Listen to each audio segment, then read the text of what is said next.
Welcome to ABC campus. आज हम business law में एक प्रैक्टिस क्वेश्चन करेंगे।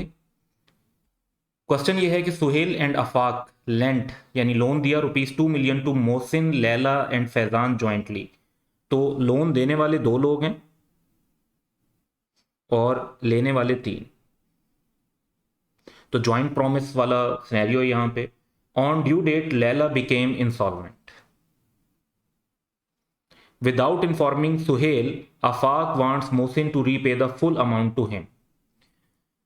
ये सिचुएशन हो गई और रिक्वायरमेंट ये है कि कॉन्ट्रैक्ट एक्ट के मुताबिक हमें ये एक्सप्लेन करना है कि क्या मोहसिन अकेले, whether Mohsin can be compelled to pay full amount of Afaq, यानी अफाक अकेले कंपेल कर सकता है मोहसिन को कि भाई सुहेल के बगैर कि वो उसको सारी अमाउंट पे करे। और अगर मोहसिन सारी अमाउंट पे कर देता है तो फिर मोहसिन के पास क्या राइट्स अवेलेबल होंगे, तो इसको हमने रिस्पॉन्ड करना है। तो जो पहला सिनेरियो है वो तो डेवोल्यूशन ऑफ जॉइंट राइट्स का है कि सुहेल एंड अफाक जो भी परफॉर्मेंस है कॉन्ट्रैक्ट की वो डिमांड कर सकते हैं मिलकर, अकेले अकेले डिमांड नहीं कर सकते। तो अनलेस के obviously contrary intention appears from the contract, contract में कुछ स्पेसिफिक है तो फिर वो फॉलो होगा, वरना तो ये है कि एक सिंगल प्रोमिसी जो है वो परफॉर्मेंस डिमांड नहीं कर सकता, दोनों को मिलकर डिमांड करनी होगी। Afaq alone can not compel Mohsin, तो हमारा इसमें आंसर आ गया कैन का, कि नहीं कर सकते। To make payment unless a contrary intention appears from the contract. Right to claim performance जो है वो तमाम प्रोमिस की ज्वाइंटली होती है और सिंगल प्रोमिस जो है वो डिमांड नहीं कर सकता परफॉर्मेंस को। तो ये तो हो गया पहला आंसर। अब दूसरा क्या है कि what rights are available to Mohsin if he repays the full amount, यानी उसने फुल अमाउंट ऑफ 2 मिलियन पे कर दी, तो क्या सिचुएशन होगी।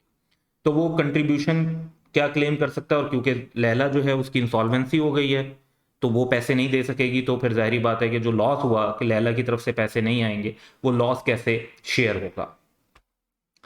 तो मोहसिन का जो लॉ के मुताबिक रूल बनता है वो ये कि बाकी वो जो प्रोमिसर्स हैं उनसे इक्वली कंट्रीब्यूशन डिमांड कर सकता है, अनलेस कि कॉन्ट्रेरी इंटेंशन हो फ्रॉम द कॉन्ट्रैक्ट, जो कि यहाँ पे इस सिनेरियो में ऐसी कोई बात नहीं लिखी हुई।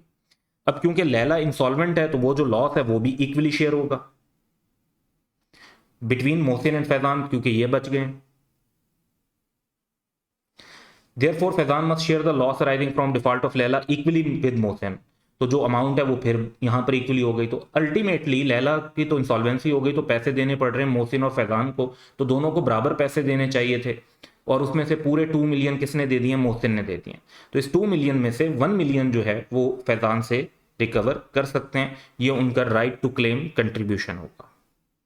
तो ये एक सिंपल सा सिनेरियो था जिसके अंदर बेसिकली दो रिक्वायरमेंट थी जो हमने पूरी करनी थी। And that's all for today. Have a good day.